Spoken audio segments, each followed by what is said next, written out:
Prions avant de nous tourner vers la parole de Dieu, de lire et de méditer la parole de Dieu. Prions ensemble.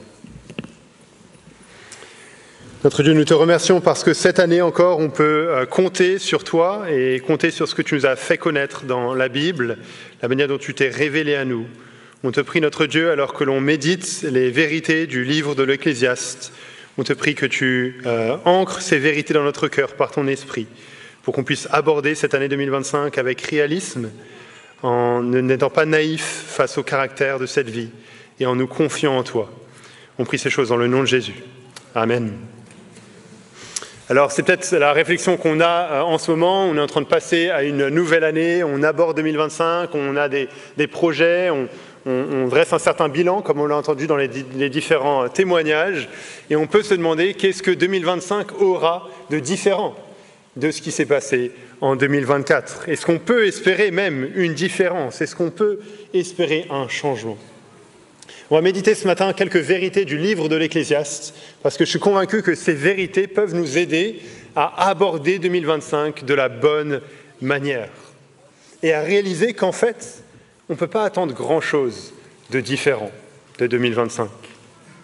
En fait, on va voir que les versets qu'on va méditer et le livre de l'Ecclésiaste en entier nous aident à comprendre ce que j'appelle le syndrome du panier à linge sale. Je ne sais pas si vous avez ça chez vous, un panier à linge sale. S'il n'y a pas ça, pas de souci, vous n'êtes pas jugé, il n'y a pas de problème. Mais vous avez un endroit, en tout cas, où vous mettez le linge sale. Et c'est vraiment horrible, parce que qu'est-ce qui se passe avec ce panier-là? On le vide, on lave le linge, il est vide. Et puis quelques jours après, il est rempli à nouveau. Alors qu'est-ce qu'on fait? On le vide encore une fois, et puis quelques jours après, il est rempli à nouveau. Encore et encore, sans fin. Ça, c'est le syndrome du panier à linge sale. Et ce n'est pas vrai que pour le linge sale, c'est vrai pour toutes les choses de cette vie. Et c'est ça que l'Ecclésiaste, le livre de l'Ecclésiaste, nous enseigne, que le syndrome du panier à linge sale fait partie de cette vie ici-bas. Il fera partie de notre année 2025.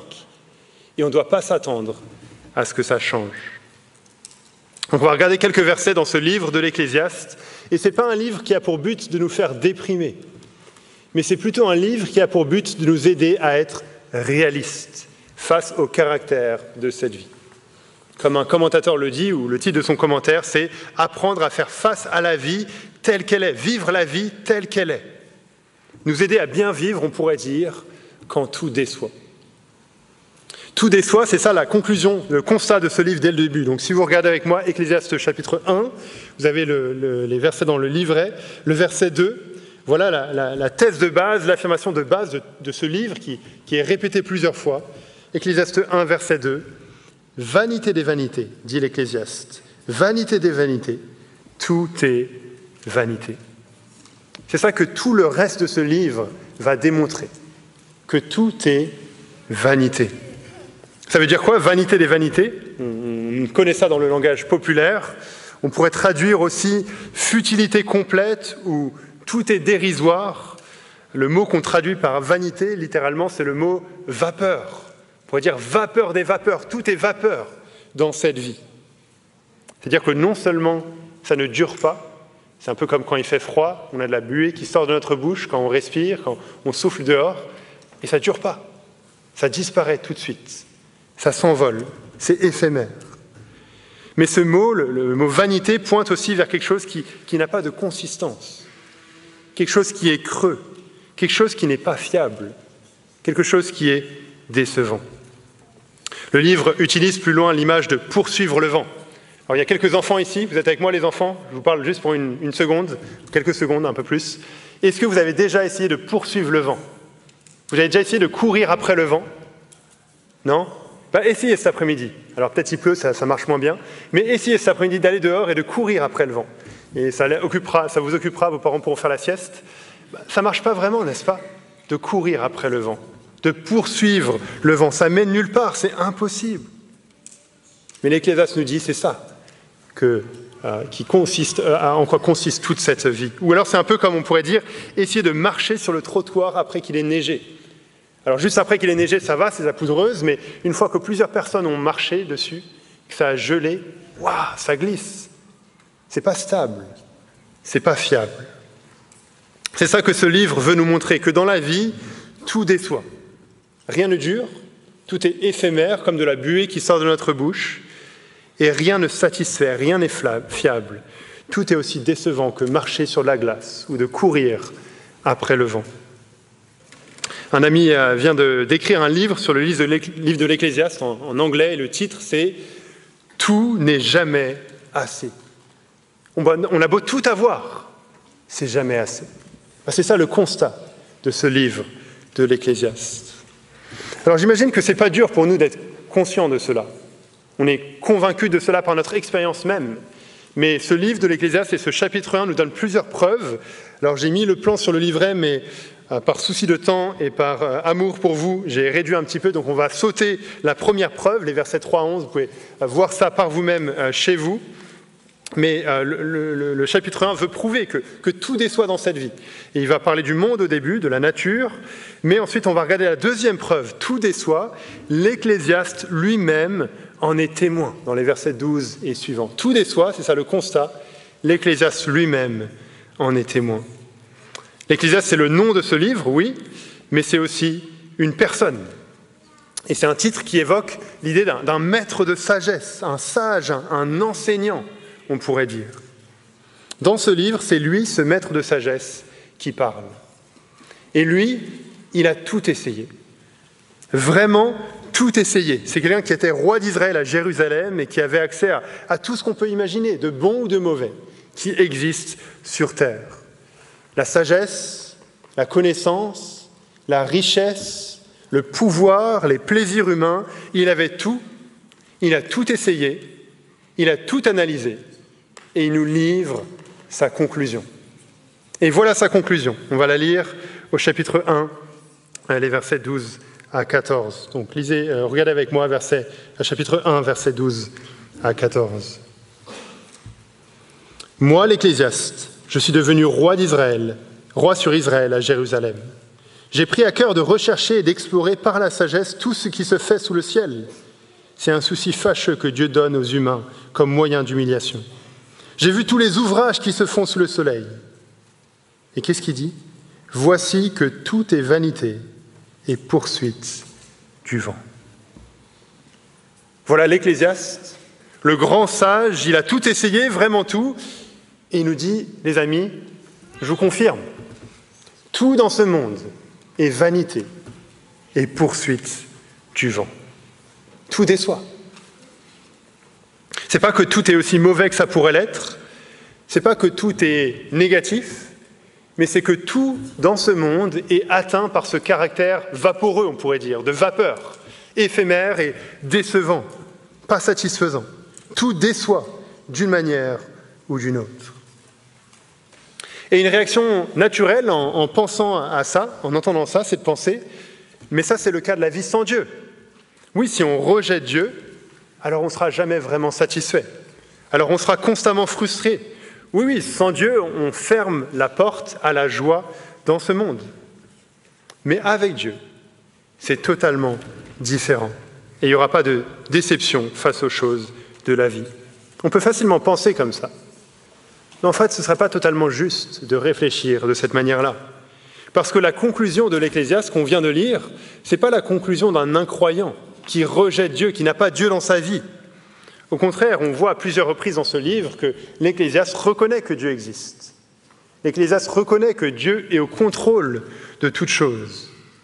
Et pourtant, il dit quand même que cette vie, sous le soleil, est comme de la vapeur, même avec Dieu dans l'équation. Et la clé, c'est de comprendre que ce que l'Ecclésiaste décrit, c'est justement le monde sous le soleil. C'est une expression qui revient très régulièrement dans le livre. Si vous lisez ce livre-là, vous verrez, plusieurs fois il a dit le monde sous le soleil, la vie sous le soleil. Ce monde sous le soleil, c'est la vie sur terre, ici-bas. C'est le monde que l'on connaît. Un monde qui se trouve entre Genèse 3, la chute et la malédiction du monde, l'entrée du péché dans le monde, et le retour de Christ. On est entre les deux, et c'est ça la vie sous le soleil, un monde corrompu. Un monde qui subit les conséquences de l'entrée du péché dans le monde. Un monde où on expérimente les souffrances physiques, le travail pénible, les difficultés relationnelles, la corruption, la mort. Dans Romains 8, verset 20, Paul nous dit que la création a été soumise à l'inconsistance, c'est-à-dire à la vanité, à la vapeur, depuis l'entrée du péché dans le monde. Tout dans ce monde est atteint par cette vapeur, par cette inconsistance.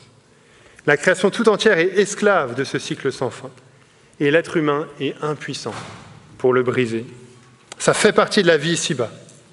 Donc l'Ecclésiaste décrit tout simplement notre monde. Il décrit notre vie. Et donc la question, ce n'est pas de savoir si on va être déçu. On va être déçu. Mais la question, c'est de savoir comment bien vivre quand tout déçoit. La question, ce n'est pas de savoir si on va être déçu en 2025. On va être déçu. Mais c'est de savoir comment réagir à ces déceptions. Et le livre de l'Ecclésiaste nous aide à le faire. Et donc, on va voir maintenant 3 leçons, 3 applications qui découlent de cela, 3 choses à garder en tête alors qu'on aborde 2025. La première, attendons-nous à être déçus. Attendons-nous à être déçus. S'il y a une chose que le livre de l'Ecclésiaste nous enseigne, c'est que toutes les choses de cette vie sont comme un Big Mac. Alors, vous pouvez illustrer ça comme vous voulez, mais moi j'aime bien illustrer ça avec un Big Mac. Vous savez, on va au McDo, on voit l'affiche du Big Mac et waouh, ça a l'air d'être le meilleur burger qu'on ait jamais mangé, n'est-ce pas? Et c'est ça qu'on veut. On commande, on reçoit notre boîte, on ouvre la boîte. Ah, c'est pas pareil. Le pain est un peu dur, la salade est marron, la viande est toute sèche. On est déçu, n'est-ce pas? On est déçu, on est frustré. Mais le livre de l'Ecclésiaste nous enseigne que toutes les choses de cette vie sont comme ça. Les choses de cette vie promettent plus que ce qu'elles peuvent offrir. Et donc, on devrait s'y attendre. On va rencontrer cette déception, cette vapeur, cette inconsistance dans les choses de cette vie, qu'on soit chrétien ou pas. Les enfants, je suis sûr que vous avez déjà vécu ça. Donc écoutez-moi encore un petit moment, les enfants, c'est pour vous. Peut-être que vous avez reçu des cadeaux à Noël. Et les cadeaux de Noël, on les attend pendant des semaines. On a l'impression qu'on les attend pendant des années, n'est-ce pas? On les attend pendant longtemps. Et puis on reçoit enfin le cadeau. Et c'est magnifique. On va être super content. On l'ouvre. Et des fois, waouh, c'était pas ce que je voulais. On est super déçus, n'est-ce pas? Ou alors, c'est ce qu'on voulait. On a l'impression que ce cadeau, c'est la meilleure chose au monde qu'on puisse imaginer. Et puis les jours passent. Et les semaines passent. Et le cadeau, il est un petit peu moins bien, n'est-ce pas? Il n'est plus aussi impressionnant qu'il était au début. On est un peu bof par rapport à ce cadeau. On est déçu. C'est la même chose qu'on rencontre, qu'on soit enfant, qu'on soit adulte, dans tous les domaines. On attend des vacances avec impatience pendant plusieurs mois. Et puis c'est déjà terminé. Et il faut retourner au boulot. Une série Netflix qu'on dévore pendant plusieurs semaines, ça a l'air passionnant. Et on termine et on se dit, mais au final, qu'est-ce qu'il en reste ? Qu'est-ce que ça m'a apporté? On a hâte de faire une bonne raclette avec des amis, mais ils sont tous en retard. Et la personne qui devait amener l'appareil à raclette l'a oublié. On est déçu. De manière plus sérieuse, plus profonde, on peut prendre le domaine du travail. On étudie un domaine, on fait des études pendant plusieurs années, et on ne trouve jamais le travail qui nous plaît, qui nous satisfait vraiment. On a l'impression que c'est métro, boulot, dodo. C'est normal dans un sens. C'est ça la vie sous le soleil. Ou alors un mariage, une amitié, quelque chose dans laquelle on avait placé beaucoup d'espoir, qui se révèle finalement ne pas être à la hauteur. C'est la déception. Je suis sûr que chacun de nous, on pourrait ajouter beaucoup de choses à la liste, n'est-ce pas? Mais on doit réaliser que ce sont des choses qui arrivent dans cette vie sous le soleil. On est en début d'année, on a beaucoup d'espoir peut-être pour 2025, une page qui se tourne, tout est nouveau.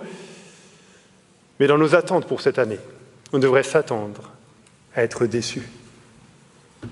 Je me demande si parfois on n'a pas le risque d'être un peu naïf alors qu'on avance dans cette vie, comme si on s'attendait à ce que ce monde soit tout beau, tout rose, comme si on s'attendait à ce que les choses de ce monde nous donnent réellement la satisfaction, que tout fonctionne un peu comme on veut.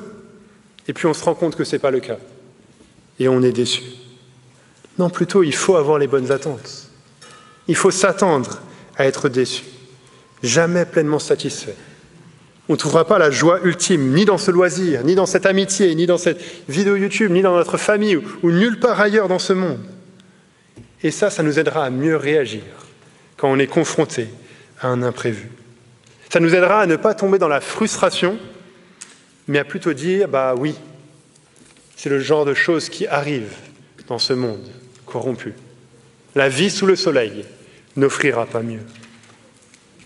On pourra aussi dire que ce livre de l'Ecclésiaste nous aide à faire face à la nouveauté. Quand on est confronté à la nouveauté, on a beaucoup d'attentes, beaucoup d'espoir.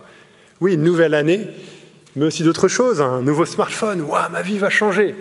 Une nouvelle voiture, un nouveau travail ou quoi que ce soit de nouveau.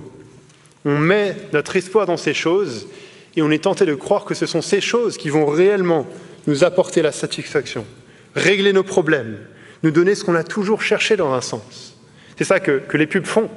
Elles promettent la satisfaction, même si elles ne peuvent pas l'offrir. L'Ecclésiaste nous ramène à la réalité. Il ne nous amène pas vers le pessimisme en disant rien ne va changer, ça ne sert à rien la nouveauté, etc. Non, il nous amène vers le réalisme. Oui, super pour ce qui est nouveau, que ce soit un smartphone, une voiture, une maison, ça peut aider, mais ça ne va pas régler tous mes problèmes. Ça ne va pas enlever le caractère de vapeur de cette vie. Donc première leçon pour bien aborder 2025, s'attendre à être déçu. Deuxième leçon, tirée du livre de l'Ecclésiaste, profitons de la vie. Profitons de la vie. Vous connaissez probablement tous la chanson « Alors on danse » de Stromae, ou je ne sais jamais comment on le prononce après 8 ans en Belgique, mais voilà, vous avez compris de qui je parle. Il réalise la futilité de la vie, les galères au boulot, le manque de sens, les problèmes relationnels, le côté éphémère de la vie. Il se demande, et alors, que faire face à la futilité de la vie? Sa conclusion, c'est quoi? Alors on danse, alors on danse, alors on danse. Sa solution face à la futilité de la vie, c'est de danser pour tout oublier. Et en fait, si on y réfléchit, sa conclusion n'est pas si loin de ça, du livre, si loin que ça, du livre de l'Ecclésiaste. Regardez, je vais pas regarder, pardon, c'est pas sur votre feuille, mais je vais vous lire chapitre 9, versets 7 à 10. Voilà ce que l'Ecclésiaste nous dit comme réaction face au caractère vaporeux de la vie. Ecclésiaste chapitre 9, verset 7. « Va, mange avec joie ton pain et bois de bon cœur ton vin, car Dieu a déjà agréé tes œuvres. Qu'en tout temps tes vêtements soient blancs et que l'huile ne manque pas sur ta tête. Jouis de la vie avec la femme que tu aimes, pendant tous les jours de la vaine existence que Dieu t'a donnée sous le soleil, pendant tous tes jours de vanité, car c'est ta part dans la vie au milieu de la peine que tu te donnes sous le soleil.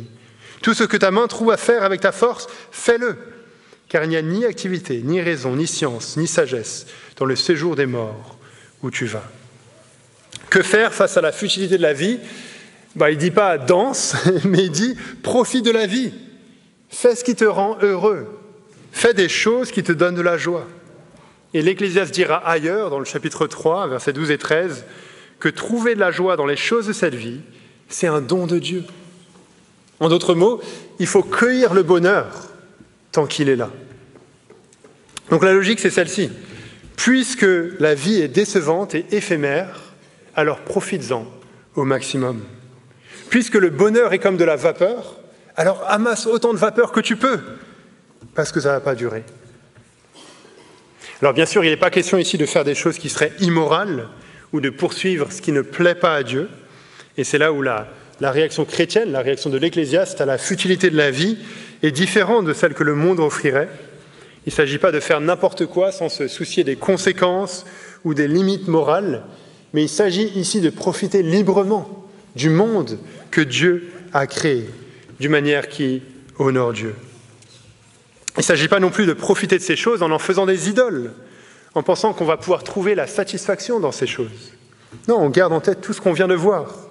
Toutes les choses de ce monde sont comme de la vapeur, et elles ne vont pas nous satisfaire réellement.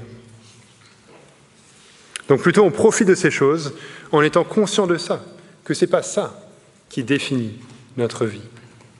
Mais ça n'enlève rien au message de l'Ecclésiaste qui nous dit réellement, il faut profiter de la vie. Ce n'est pas qu'il n'y a aucune joie dans cette vie ici-bas, non, il y a de la joie, mais c'est que cette joie ne dure pas, cette joie ne satisfait pas. Alors ce qu'il faut faire, c'est en profiter tant qu'on peut. Et l'Ecclésiaste reconnaît que cette joie, ce bonheur qu'on peut avoir même au travers des choses de ce monde, est un cadeau qui vient de Dieu. Là encore, on voit ça au chapitre 3. Et honnêtement, ce message, C'est un message que le Benjamin, il y a 7 ou 8 ans, aurait eu besoin d'entendre. C'est peut-être un message que vous avez besoin d'entendre ce matin.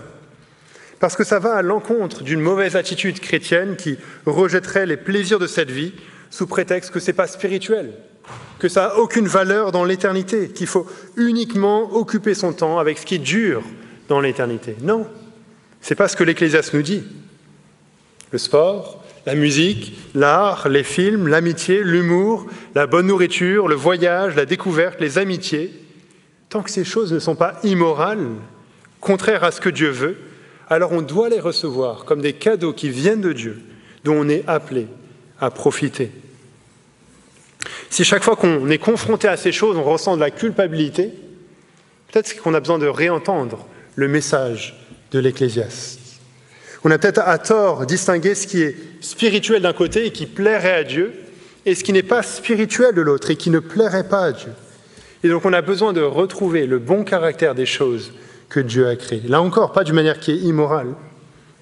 Une attitude chrétienne mature recevra les plaisirs de cette vie comme des cadeaux de Dieu, en profitera, il trouvera de la joie, tout en sachant que ces choses sont comme de la vapeur, tout en sachant que ces choses ne pourront pas nous donner la satisfaction ultime, que le but global de notre vie, c'est effectivement de vivre pour Jésus et d'investir dans l'éternité, mais que ça n'implique pas de dénigrer les joies que Dieu nous donne sur cette terre.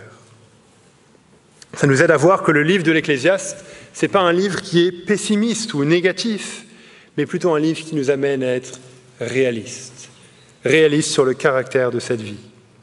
Oui, tout est vapeur, rien n'a de consistance, rien ne satisfait, mais on ne tombe pas dans la dépression face à ce constat.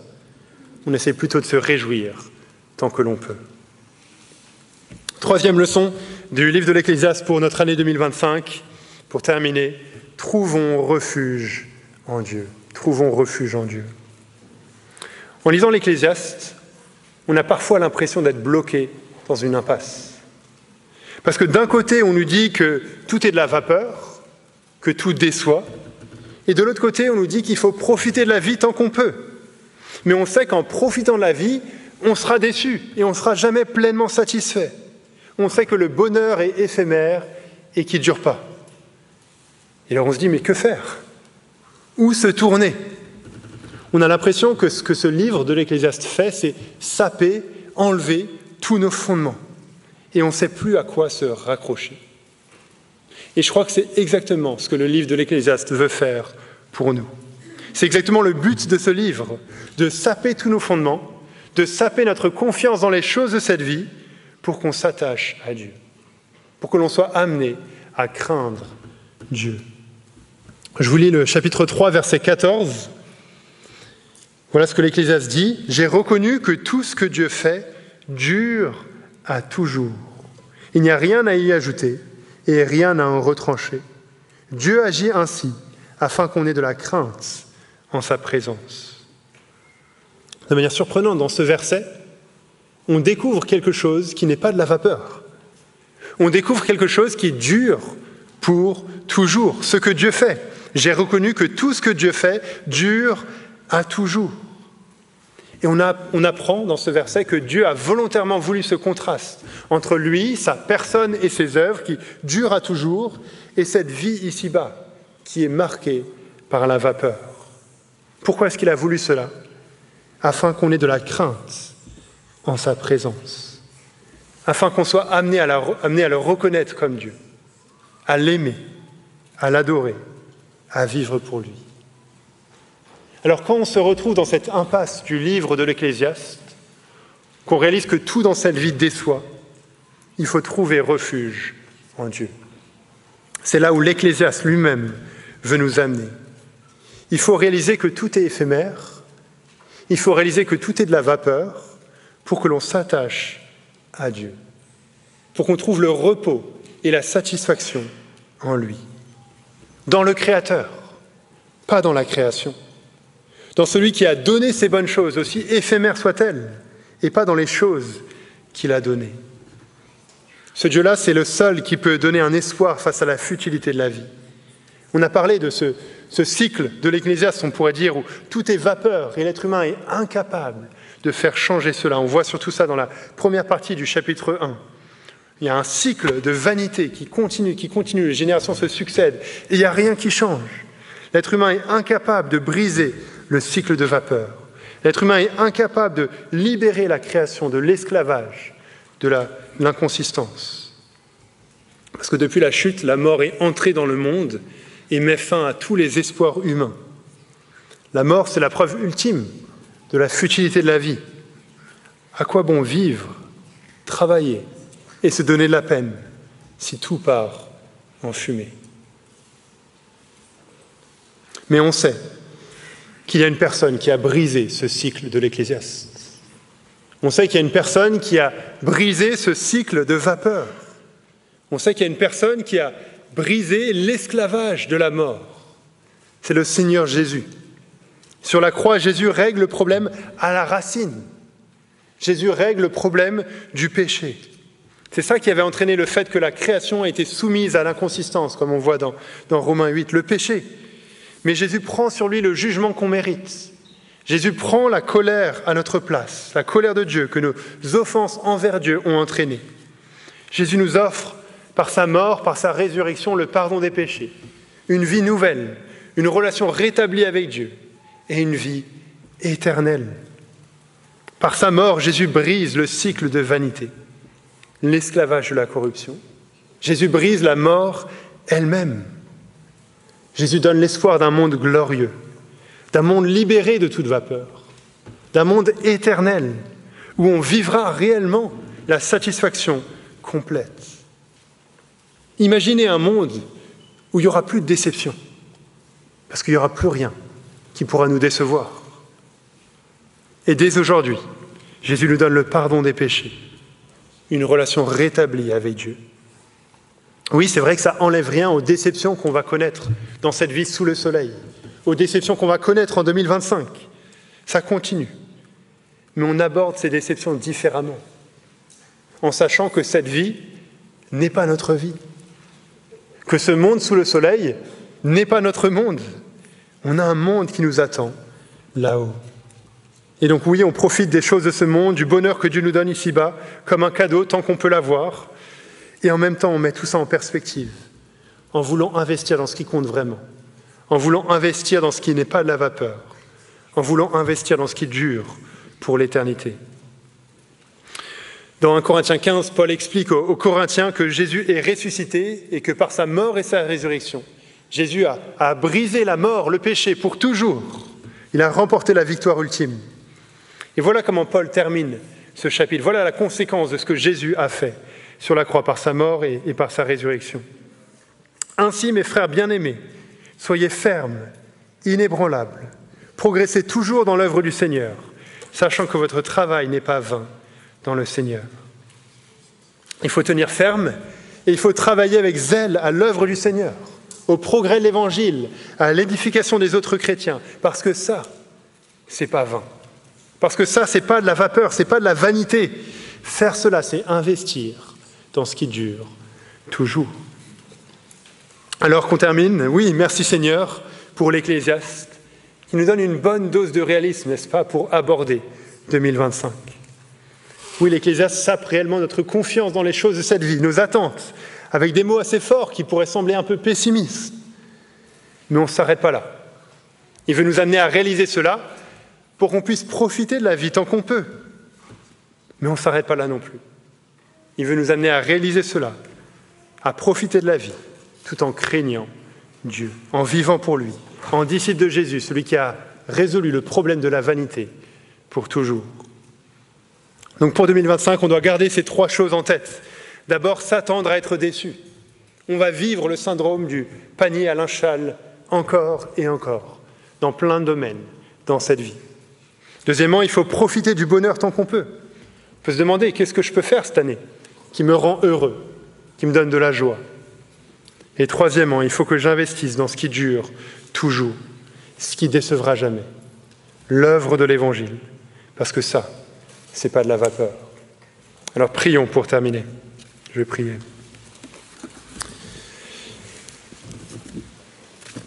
Notre Dieu, nous te remercions pour ce livre de l'Ecclésiaste qui fait partie de ta parole que tu as voulu nous donner pour nous enseigner sur la la réalité de cette vie sous le soleil. Aide-nous à être réalistes face à cette année qui est devant nous. Aide-nous à profiter, notre Dieu, de la joie et du bonheur que tu nous donnes dans les choses que tu as créées d'une manière qui te glorifie.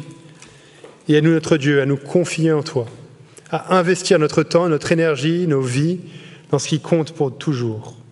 On te remercie, notre Dieu, pour le Seigneur Jésus, qui a brisé le cycle de la vanité une bonne fois pour toutes. C'est en son nom que l'on prie. Amen.